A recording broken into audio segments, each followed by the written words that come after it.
नमस्कार, मैं कमलेश कबीर आपका एक बार फिर स्वागत करता हूं इस नए एपिसोड में।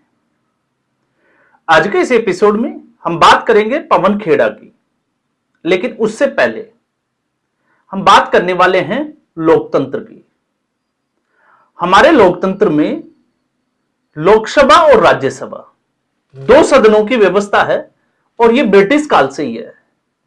लोकसभा में जो चुने हुए सांसद आते हैं वो जनता सीधे तौर पर उनको चुनकर भेजती है और राज्यसभा के सांसद वो स्टेट के रिप्रेजेंटेटिव होते हैं।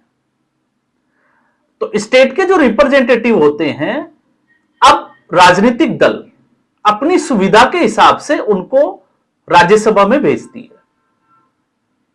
अब ऐसी स्थिति में दो तरीके के राजनेता, एक वो राजनेता जिनका जनाधार होता है, जो जमीन से जुड़े हुए होते हैं, वो सीधे तौर पर चुनावी मैदान में उतरते हैं, लोगों के सामने जाते हैं, लोगों के सामने विजन रखते हैं और कई बार लोगों की गालियां भी खाते हैं।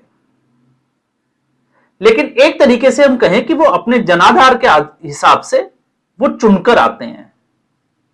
और दूसरे वो होते हैं जो पार्टी के रहमो करम पर पलते रहते हैं और वो पार्टी के लिए इस हद तक चले जाते हैं कि उनके लिए सीमाओं का जो बंधन है वो बहुत दूर हो जाता है।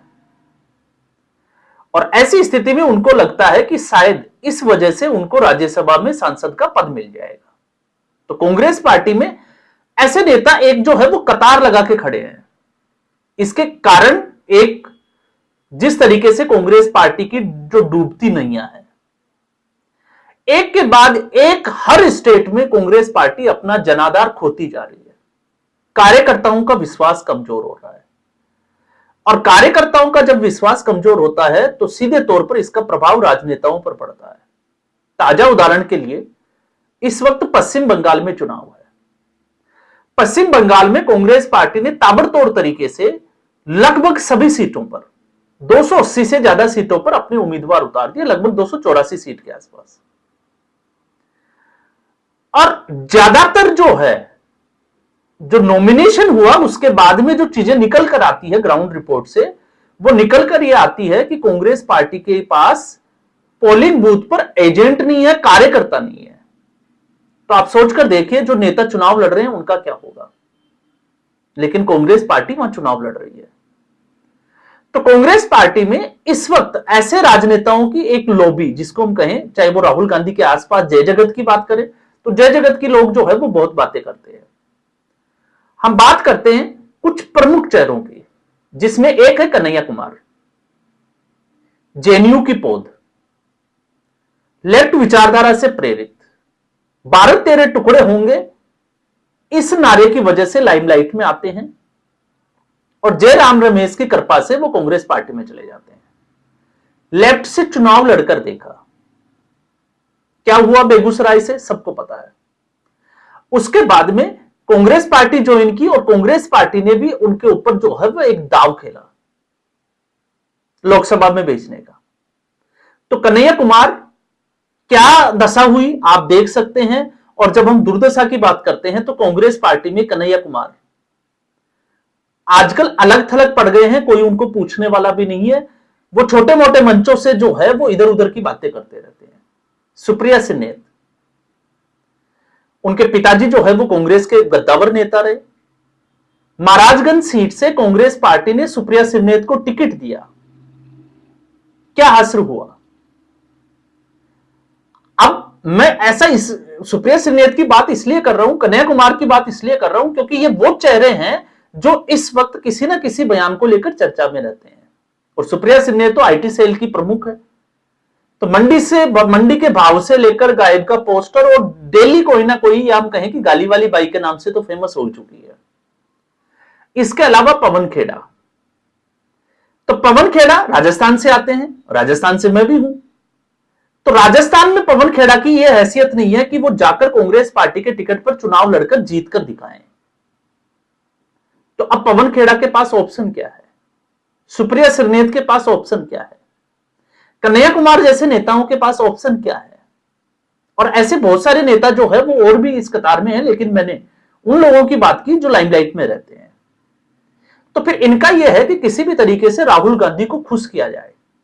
राहुल गांधी की कृपा दृष्टि बनी रहेगी तो शायद इनको राज्यसभा में सांसदी मिल जाएगी। तो पवन खेड़ा का ट्वीट तो आ ही गया कि शायद तपस्या में जो है वो इस बार भी कोई कमी रह गई। तो तपस्या में कमी रह गई तो तपस्या को पूरा कैसे करना है? तो तपस्या को पूरा करना है पहले से जो पवन खेड़ा पहले करते आ रहे थे, अब उनको उससे 2 कदम आगे जाना पड़ेगा। तो 2 कदम आगे गए, और 2 कदम आगे गए। आसाम के मुख्यमंत्री हेमंता बिस्वा शर्मा की जो पत्नी है रिंकी भुइया, एक बड़ी ही प्लानिंग के तहत इलेक्शन से ठीक पहले जो कांड किया पवन खेड़ा ने, 3 अलग अलग देशों के पासपोर्ट, और वो भी एडिटेड पासपोर्ट, प्रेस कॉन्फ्रेंस में सामने रखे तथ्यों के आधार पर और सीधे तौर पर भ्रष्टाचार के आरोप लगा दिए। और फिर यह कहना कि उन्होंने अपना काम कर दिया, चुनावों को डिरेल कर दिया, जबकि चुनाव इससे डिरेल होता है यह दिखाई भी नहीं दिया, और इससे हुआ होगा ऐसा असर जो है वो ग्राउंड लेवल पर दिखाई भी नहीं दिया। उल्टा पवन खेड़ा जो हेमंता बिस्वा शर्मा को चैलेंज दे रहे थे, वो असम छोड़कर भाग गए, तेलंगाना हाईकोर्ट गए, क्योंकि तेलंगाना में उनकी पत्नी जो है वो कांग्रेस पार्टी की नेत्री है, और तेलंगाना में उनके पास में उनका निवास का जो है वो पता है। अब शायद पवन खेड़ा को लगा कि सरकार और कांग्रेस पार्टी उसको बचा लेगी, तो तेलंगाना हाईकोर्ट ने जो एड्रेस प्रूफ रखा, उसको जिसको हम कहें कि संदिग्ध मानते हुए, उसके ऊपर जो है वो बड़ा आरोप लगाते हुए, टिप्पणी करते हुए 7 दिन की ट्रांजिट अग्रिम जमानत दी। अब वैसे तो वो अवधि जो है वो पूरी होने वाली है, लेकिन इस बीच असम पुलिस पहुंचती है सुप्रीम कोर्ट में। तो सुप्रीम कोर्ट ने एक तरीके से पवन खेड़ा को हेमंता बिस्वा शर्मा के हवाले कर दिया कि ये लो आपका मुजरिम, अब आपने क्या करना है आप देखिए। जो इस वाक्य से अगर आप देखोगे तो यही समझ में आता है। तो यहां पर सुप्रीम कोर्ट की 2 जजों की बेंच, जिसमें जेके माहेश्वरी और साथ में एएस चंद्रूकर, जो बेंच ये सुनवाई कर रही थी, और तुषार मेहता यहां पर असम सरकार की तरफ से, असम पुलिस की तरफ से पेश हुए, और उनका जो दलील थी वो यही थी कि यह पूर्ण रूप से कानून का दुरुपयोग है। तो दुरुपयोग की जब हम बात करते हैं कानून की, तो इस देश में राजनेता अपनी जेब में रखकर घूमते हैं, चाहे वो संविधान हो चाहे वो कानून हो, और वो कानून से अपने मन मुताबिक, चाहे दबाव डालकर या अपनी पावर दिखाकर, अपने तरीके से इस्तेमाल करते हैं। तो कानून जो है वो रसूखदारों का है, इसमें कहना जो है वो कतई कोई बुराई नहीं है। और इसी वजह से लगातार कानून की जो व्यवस्था है, कानूनी व्यवस्था, न्यायपालिका से इस देश की जनता का भरोसा उठता जा रहा है। कई उदाहरण जो है वो हमने पिछले कुछ वीडियोस में हमने जो है उनके ऊपर डिस्कस भी किया था। तो पवन खेड़ा को अब सुप्रीम कोर्ट ने जो तेलंगाना की जो ट्रांजिट रिमांड थी, जो अग्रिम जमानत थी, उसको रद्द करते हुए सीधे तौर पर यह कह दिया कि अब आपको जो है वो जिस अधिकार क्षेत्र में, जिस न्यायपालिका के क्षेत्र में आपने जो गुनाह किया है, जहां पर गुवाहाटी की क्राइम ब्रांच में बीएनएस की धारा 175 के तहत और दूसरी और भी धाराओं के तहत जहां मुकदमे दर्ज है, वहां पर आपको जमानत लेना पड़ेगा। तो इस वक्त एक तरीके से असम पुलिस के पास इतनी पावर, या हम कहें कि अब जो है वो कोई बाउंडेशन नहीं है, वो जब चाहे पवन खेड़ा को गिरफ्तार कर सकती है। और ये सीधा वैसे ही है कि गुवाहाटी असम अब पवन खेड़ा को जाना पड़ेगा जमानत के लिए, और अगर पवन खेड़ा वहां जमानत के लिए जाते हैं तो आप मानकर चलिए कि उनका गिरफ्तार होना तय है।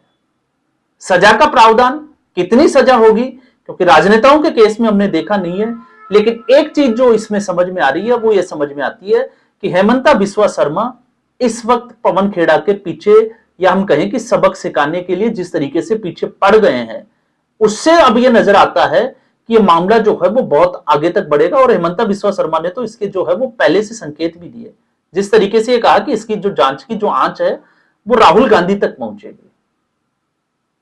तो ये सुप्रीम कोर्ट का एक तरीके से आप कह सकते हो तगड़ा झटका कह सकते हो, करारा तमाचा कह सकते हो, लेकिन मेरे हिसाब से सुप्रीम कोर्ट ने एक तरीके से पवन खेड़ा को हेमंता बिस्वा शर्मा के हाथों में सौंप दिया खिलौने की तरह कि आपका जो है वो टॉय ये है, अब आप इसको देखिए कि आपने करना क्या है, आगे क्या होगा। ये अब एक दो दिन में जो है वो चर्चा का विषय जरूर होगा और ये हाईलाइट भी होगा, क्योंकि पवन खेड़ा ने जो अपराध किया है इसको अपराध की श्रेणी में ही रखा जाना चाहिए। क्योंकि जाली दस्तावेज तैयार करना, और जाली दस्तावेज तैयार करने का मतलब क्या सजा होनी चाहिए और क्या करना कानूनी प्रावधान है, ये किसी को बताने की जरूरत नहीं है। हाँ, आप इसको ये कह सकते हो कि पवन खेड़ा का कुछ नहीं हो सकता। क्यों नहीं होगा, उसके लिए भी जो है वो हमारे पास बहुत सारे ऐसे तथ्य मिल जाएंगे कि कुछ नहीं बिगड़ेगा। क्यों नहीं बिगड़ेगा, क्योंकि वो कांग्रेस पार्टी से हैं। अभिषेक मनु सिंघवी, कपिल सिब्बल जैसे वकीलों की जो है वो फौज है बचाने के लिए, और न्यायपालिका की जिसको हम कहें कि कार्यशैली किस तरीके की रही है, वो भी पूरे देश ने देखा है। लेकिन कांग्रेस पार्टी में इतना तय है कि कांग्रेस पार्टी में सब कुछ ठीक नहीं चल रहा है कांग्रेस पार्टी के हिसाब से, जिसकी उम्मीद लगाई जा रही थी। चुनाव है, चुनावों को आप छोड़ दीजिए, इसके अलावा भी जो है वो पवन खेड़ा के मुद्दे को भी अगर आप छोड़ दोगे तो इसके अलावा कर्नाटक में क्या चल रहा है आपने देखा। डिस्पाइट वार्निंग, एक तरीके से जो है वो 30 एमएलए जिनको दी गई थी, बावजूद इसके वो दिल्ली से जाने के लिए तैयार नहीं है।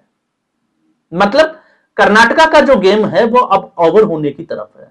अब क्या अगली अपडेट होगी वो एक दो दिन में इसका जो है वो सामने निकल कर आ जाएगा। तो आज के एपिसोड में बस इतना ही।